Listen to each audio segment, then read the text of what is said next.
Welcome to Mirror Domains Movie News for January 24th, Monday, 2022. Guys, we got a bit of a big show today, a little bit of the Batman to talk about, and we're going to talk about some other things here. Let me just pull up my new slide here that I got. We're going to talk about the weekend box office report. The Batman has a funeral scene out that everybody's talking about. There's been a 4-hour cut of the Batman, unbelievably. Mary Elizabeth Winstead joins the Ahsoka series. We've got some secret invasion photos with Emilia Clarke. Cool, man. And Pinocchio has a teaser out that was made or being produced by Guillermo del Toro. So we'll take a look at that today. I feel like those are some pretty good topics that we can take a look at. If you guys don't know how this works, guys, I just turn on the camera every morning. I look online to see what's trending out there in the realm of movie news, because that's what I like to do. And if there are any other stories out there that have your interests that you want me to talk about, let me know in the comments below and we will talk about it. For right now, guys, here's what's going to happen. I'm going to go and I'm going to take a look online to see what is happening. And we're going to start with the weekend's box office. The domestic weekend box office for January 21 to the 23rd. Here are the top 5 numbers.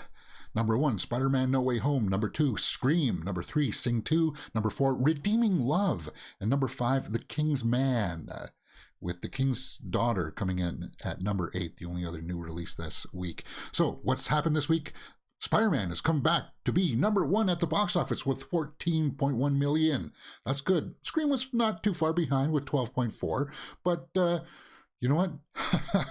Spider-Man goes back to being number 1, and we got to take a look at its numbers. We have to take a look at Spider-Man's No Way Home numbers. What is gross so far? Domestically, it's 721 million. Internationally, is 970 million, with makes it $1.69 billion. Just inching closer to the 1.7. I think it will get to 1.7 for sure. Guys, Spider-Man No Way Home is just a fantastic movie, and it's climbing up there. It's ranking up there to be one of the highest domestic numbers. I think it's number 4 right now, and it's going to have potential. No, it's not going to have potential to be number 3. It's just too far away, but maybe, who knows? You know what? This is where we do kind of have to talk a little bit about the nuances of the international box office, because if they did have the China numbers, it would have been a $2 billion movie. $2 billion if they had the China numbers. So you're leaving a little bit of the cheddar off the table for that. And I know people will say, well, isn't this enough? Isn't this good enough? Yeah, it is. It totally is. But when you're saying that you were throwing away another 300 million from maybe the China numbers, maybe not. I don't know. But still, I mean, come on, it's still a lot of cheddar. I just kind of like, ooh, I'm happy about that. Let me take a look at the Scream numbers here too, because I wanted to see how much it fell. Okay, so it had about 50 million worldwide in the first weekend, and it looks like it has gained another 34 million over the second weekend for a total of 84.9 million so far for Scream, and that's good, because I think the budget for this was only like 50 to 60 million or something like that. I'm happy for that, because I am a big fan of the Scream franchise. Still haven't seen it yet because the theaters are closed in Canada. Yeah, but I will. So what else came out this weekend? Sorry guys, something called Redeeming Love. What the heck is that? What is Redeeming Love? Sold into prostitution seriously, sold into prostitution as a child, Angel knows nothing but betrayal. Can her heart ever be mended? Based upon the novel by Francine Rivers. How come I've never even heard of this? Maybe it's the subject matter. I just kind of like, what? Well, yeah, you guys, I don't know what this is, but it's not for me. And The King's Daughter was that movie that was shot in 2014. It was supposed to come out like then in 2014. It got shelved because it was so terrible. It's got Pierce Brosnan in it. It's a period piece that looks like schlock. I think that's all we're going to talk about for that one, guys. The Batman had a funeral scene out this weekend, and it's also been announced that there was a 4-hour screening cut of it. We'll talk about that after we talk about what this funeral scene was all about. Guys, the funeral scene is something we saw in the trailers for this, where this vehicle slams into a church. where they're having a funeral, and we see Bruce Wayne there, Robert Pattinson, and I felt like I watched the trailer, but I never saw anything in there that made it look like it was an official one. We saw the Riddler there, and that was the best part for me of this funeral scene. It's like a 2-minute clip, and we see this assault happen on the church, and we get to see Bruce Wayne look up at what is going to be there, the Riddler, and he hands him another clue through this assault where this Peter Sarsgaard's character crashes into with his vehicle, and he's got this clue for him. And we hear people talking. That lady up in the top corner, I guess, is going to be running for office of some kind, of maybe a district attorney. I don't know if she's playing a version of Harvey Dent or what. I really don't know. But I guess Sarsgaard's character, who's all tied up there, is an attorney of some kind. And of course, we see he's not Commissioner Gordon there. He's just Gordon. I think he's like a lieutenant or captain or something by this stage, because he's not. I think he's addressing the commissioner right there. And there's a dopey cop behind him that says, "Oh, it's Bruce Wayne." But where is this going? I feel like it didn't show Batman getting blown back by it in the small clip that was released. So somewhere in there, he's going to get into his costume and go to try to see what's going on there, and then he's going to get blasted back. The 4-hour clip of it. The 2-minute clip of the funeral scene, I feel like it was good. It showed the tone of it. It showed the tone of what we're going to get, and I liked it a lot. It was dark, it was ominous, and you really did get that 7 Zodiac killer vibe from what the Riddler is doing, and I really liked that small clip. I haven't posted my reaction to it. I have it in the can. Once I get confirmation that it's going to be okay to put it up, I will put it up. It's just I can't risk getting a strike right now because I want to do live streaming. That's what's happening. That's what's happening. So, with that being said, guys, let's continue on with more Batman news with this. The Batman had an early 4-hour cut test screen by Warner Bros. There's a whole lot of Batman that wound up on the cutting room floor. Recently, it was reported that the Batman would be far from a short film with a runtime lasting nearly 3 full hours. Okay, so this was just like a test cut, and it's rumored that there was going to be like other villains in there, like perhaps a glimpse of Joker that was supposed to be in there, but he got cut out. Of the theatrical cut, that's 2 hours and 55 minutes. Many fans also expected the Batman to be R-rated. Okay, so it's not. But 4 hours, I think 4 hour. So then we know that eventually on streaming services and on Blu-rays and such, 4K editions, we'll get a 4-hour cut of the Batman. So don't make a big, huge fuss about the running time being only 3 hours. We're going to get that 4-hour cut eventually. And I think that's what a lot of people will want to see. What's this quote from Pattinson? I guess it looks like, "I've made a kind of map of where Bruce's psychology would grow over 2 more movies. I would love to do it." Pattinson also teased the possibility of doing more movies. Of course he will. Of course they will. The Batman is going to be big at the box office. It's going to be big because it looks like it's shaping up to be one of the better Batman movies out there ever made. But let's talk a little bit more about Pattinson and some of his quotes here. "The Batman takes pleasure in beating criminals," says Robert Pattinson. Well, yeah, of course, because, I mean, come on. He's got a big quote here. Quote, "I imagined it that way from the rehearsal for the first fight. I thought it was funnier. Something in him just wanted to slit the guy's throat. Ooh. I told myself that if he spends his nights chasing criminals, it's impossible that he does not take pleasure in it." Well, yeah.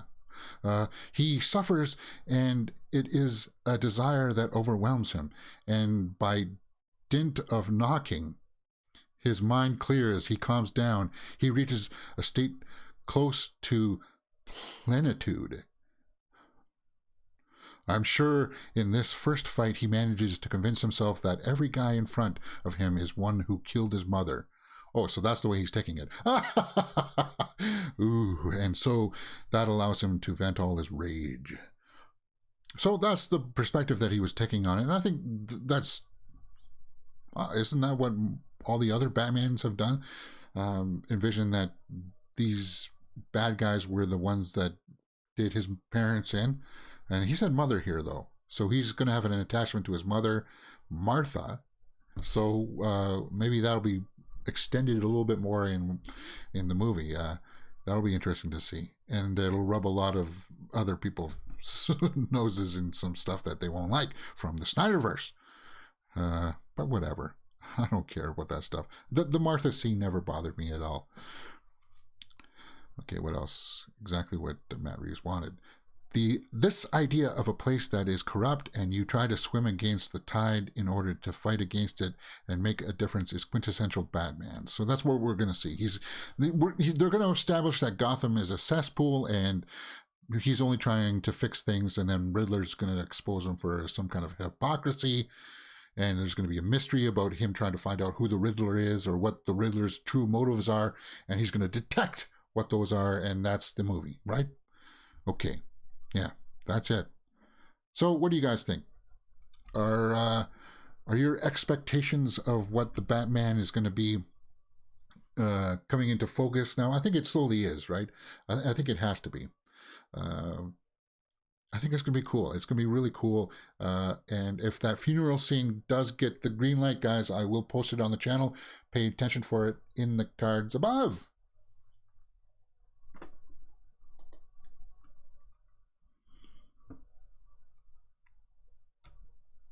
Mary Elizabeth Winstead joins Star Wars Ahsoka series.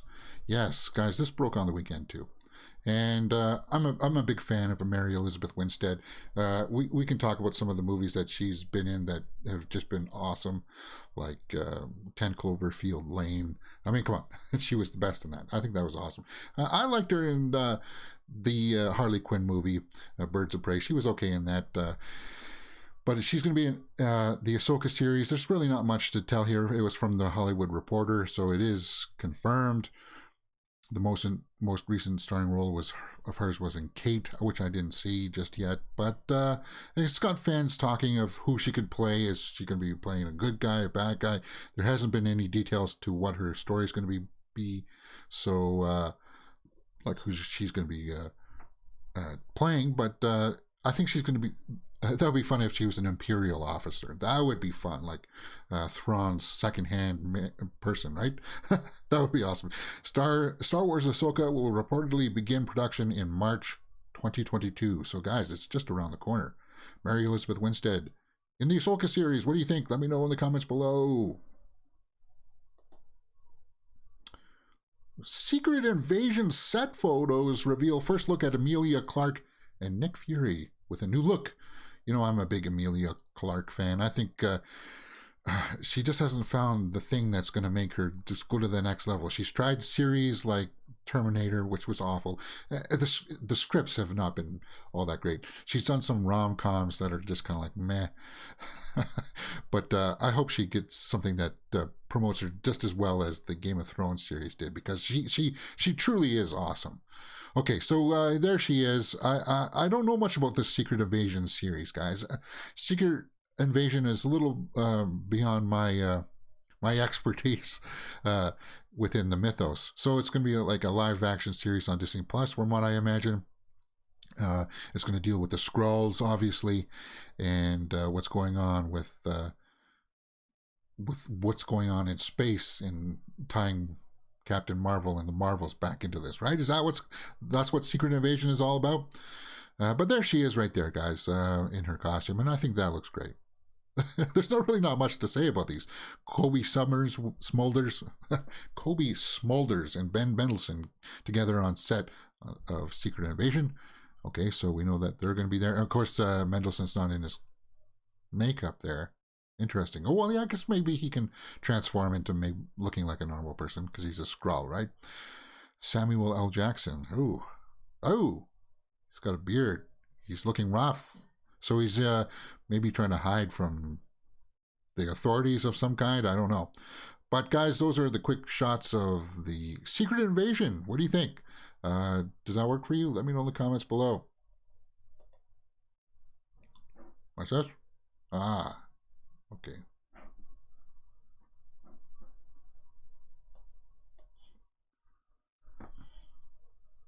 Pinocchio teaser trailer. Guillermo del Toro film gets December Netflix release.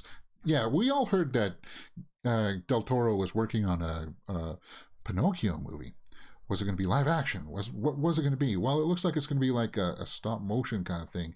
And all this little teaser is Jiminy. Okay? I'm not going to play it for you because it's really not that much. And if you guys want me to do a teaser reaction to it, let me know in the comments below and we'll talk about it. Yeah, it's kind of like that claymation stop motion kind of stuff. And there's Jiminy. Okay, well, it looks very Del Toro-ish. Very Del Toro-ish. He just talks and he says, okay, this is who I am. And he's going to tell us a story. And it zooms out and then we get the credits. Guillermo del Toro's Pinocchio. Okay, so he does have a big quote here that I'll try to go through. No art form has influenced my life and my work more than animation, and no single character in history has had a deep of a personal connection to me as Pinocchio.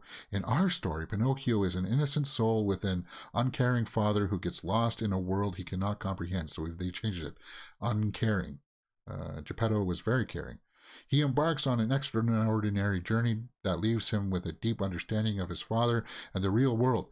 I've wanted to make this movie for as long as I can remember. After the incredible experience we've had on Troll Hunters, I am grateful that the talented team at Netflix is giving me the opportunity of a lifetime to introduce audiences everywhere to my version of this strange puppet turned real boy. Guillermo del Toro's Pinocchio. So there it is, guys. What do you think? Did you see the teaser? It's coming out on Netflix later this year, right? Is that what it said? Official teaser. It's December release. So that's where it is.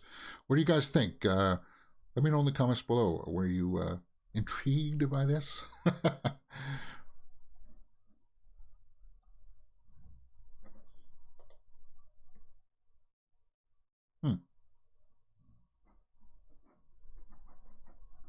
Talking about Game of Thrones. Peter Dinklage shares mixed emotions over upcoming Game of Thrones prequel. I guess he's not going to be in it, guys. This takes place way before the events of the Game of Thrones series that we know. But people were asking about him. I guess this must have been like when he was doing interviews for Cyrano. But he was on a podcast recently and he was asked about it. They were talking about his life and his career. So yeah, it probably came up. He said that he's not a big fantasy guy and stuff like that, but he loved playing Tyrion, which is good. He says, I have an opinion, Dinklage said. Make something. I think it's going to be a really good show. Yeah. And the director and the producer of it worked on our show, and I think it's going to be really beeping good. But they took a risk on our show. HBO did. They took a huge risk on our show. It was a slow start, but why don't they do that again? This isn't a risk. It's a proven thing that works.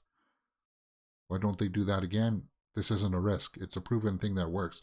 What they're doing with the prequels. He's saying that it's going to be like the same kind of tempo and stuff, the same kind of format. That it's not a risk because they know that it's worked. It's a proven thing that works. Succession was an example of Maron used of a smart risk. Dinklage agreed.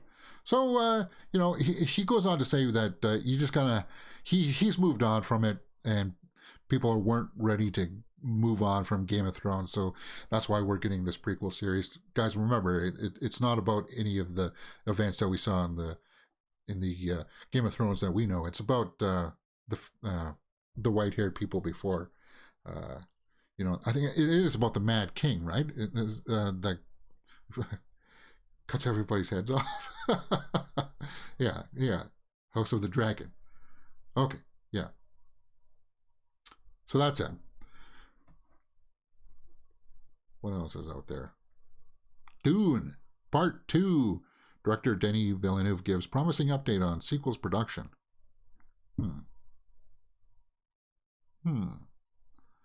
Quote, right now, I'm in what you call soft prep, meaning that we've finished the screenplay. Good.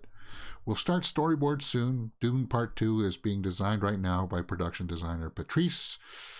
It's that beautiful part where it's just dreaming, looking at the ceiling and thinking about the movie. I love it. I mean, it's the moment where everything is possible before we have the shock of reality that will come, which means, you just can't make that because it's just not either financially feasible or you just can't see that on the big screen by the technologies that we have, which I don't know, but that's good. At least the script is done. That's a good sign, because they really need to get this going. I don't want to wait 4 years for Dune Part 2.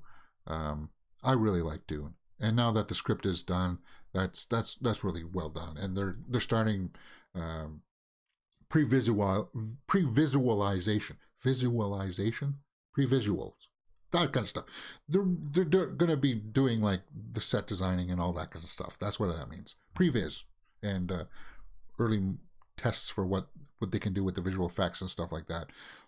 We're going to see a lot of cool stuff in this movie, like a lot of stuff with the worms, and I can't wait to see that.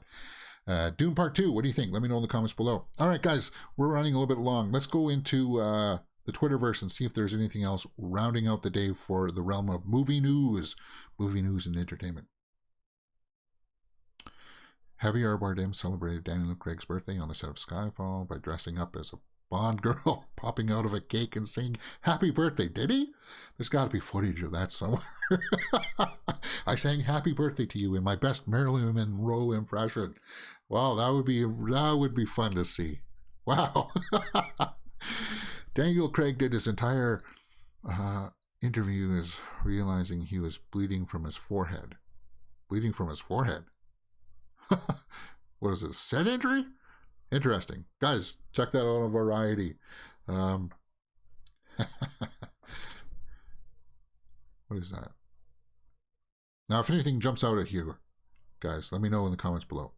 A behind-the-scenes look at Uncharted has come out for some of the visual effects with Tom Holland.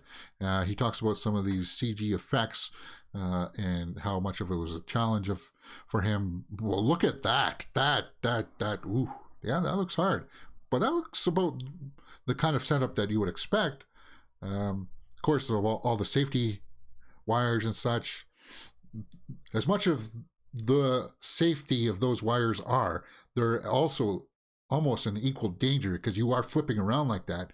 You get caught up in them, and man, you can get hurt. Francis Ford Coppola is planning fall 2022 shoot for his upcoming epic Megalopolis with a budget of 100 and 120 million, which is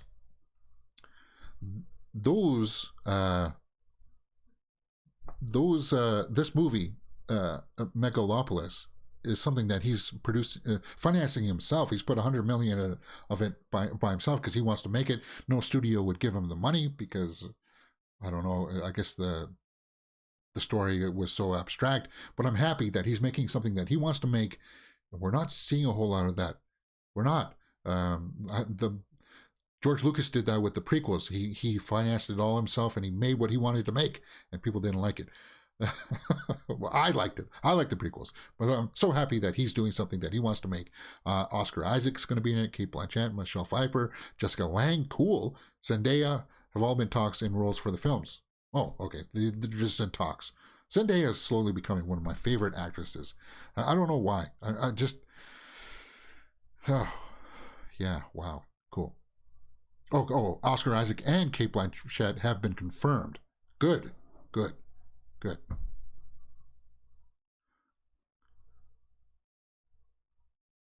Colin Farrell. Good. He's in a movie called After Yang coming out soon. He's going to have a good year. With the Batman and that, he's going to have a great year. First look at Joe Alwyn as Nick in Conversations with Friends. Spider-Man grossed $1.69 million to become number 6 film of all time worldwide. So yeah, that's coming around to the start of the day. Spider-Man's coming home. Spider-Man No Way Home. Yeah, huge. Emilia Clarke, Secret Invasion. New clip from the Batman starring Robert Pattinson has been released. So there's... See, it's even watermarked as something else. It's not even watermarked Warner Bros. Somebody else put their stamp on it. So that's why I've been very hesitant about posting it, because I can't get a strike. And I feel like strikes are coming for people who reacted to it, which means I can't show you that much of it, guys. I'm sorry. Ooh. Scream has made more than 40 million at the domestic box office so far, beating entire domestic run of Scream 4. So it's beaten Scream 4, and that's great news. That's great news. Because that means people are clamoring for more Scream. They can make a Scream 6 if these numbers are showing us good things. And I think that's pretty much it, guys. Oh, Mary Elizabeth Winstead, there she is again. Joins Rosario Dawson in Ahsoka. They're both gorgeous.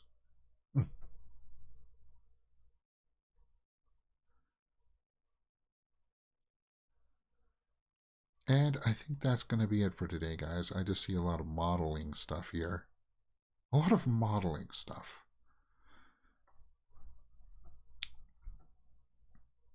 Mission Impossible 7 and 8 have been delayed. Yes, we talked about that on Saturday, guys.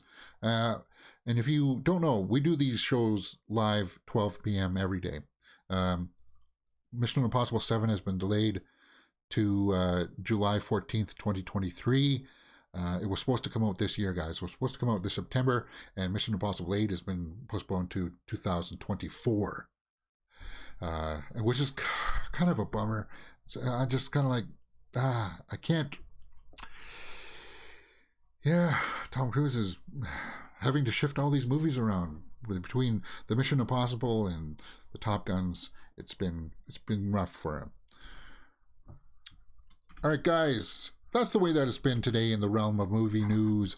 If you have anything that you want me to cover or talk about, let me know in the comments below, and I will talk to you. I will talk to you in the comments. This is going to be a show in progress. I'm still developing it. As you can see, when I was doing the Batman stories, I was having trouble working OBS at the same time and talking at the same time. I will get it all nailed down. It'll all have to become secondhand nature to me. And once we get that ball rolling and it gets smooth, it's going to be awesome. It'll be really special, because what happens is that I'll cut out parts from it and post it later on, or if something big drops, then I'll do a short for it. And you can always join me live every day, 12 p.m. for Mirror Domains Movie News. All right, I hope to see you tomorrow.